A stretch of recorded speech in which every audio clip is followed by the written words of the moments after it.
and Christine are at school together, which in real life they never were. Mr. Phillips sits next to her at a scratched wooden double desk, which is covered in archaeological layers of graffiti.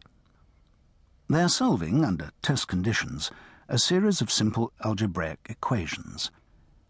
A plus B equals X. If A equals 2 and X equals 5, what is B?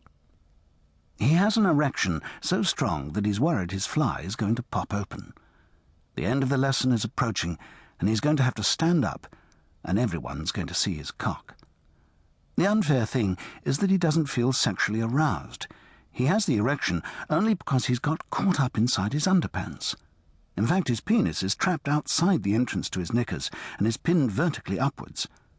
But no one will believe that. He wouldn't believe it in their shoes.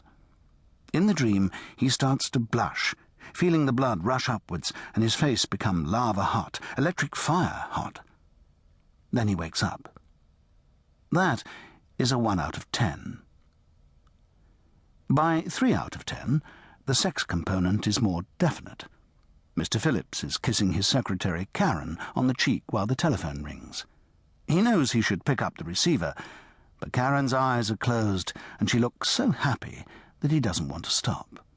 He has such a good close-up view of the tiny hairs on the side of her neck that when he stops kissing her, he says, "You'll have to start shaving there soon." She reaches down and puts a hand on his cock. Mr. Monroe, the Aberdonian colleague with whom he shares an office and Karen's services, looks on approvingly. Then he wakes up. A 5 out of 10 sex dream might involve what used to be called heavy petting or some form of explicit display. One of the most common of these dreams involves the television personality Clarissa Collingford. She has hair that is whitish blonde and what would once have been called a lovely figure, and eyes that are the same colour as the middle of a Mars bar. Mr. Phillips is hiding in her cupboard, terrified and excited as he watches her masturbate, covered only by a single thin cotton sheet.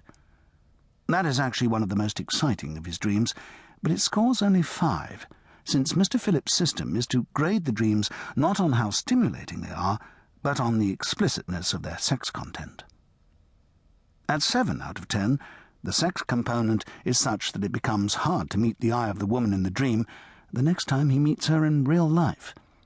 There is, for instance, something embarrassing or delirious about bumping into Janet, secretary to his boss, Mr. Mill, the incompetent head of the accountancy department, as she walks down the corridor with 2 plain digestive biscuits balanced on the saucer of a cup of tea, for all the world as if she had not, the night before, been eagerly responding to Mr. Phillips' frightened but keen request to be sodomized with a 9-inch rubber penis.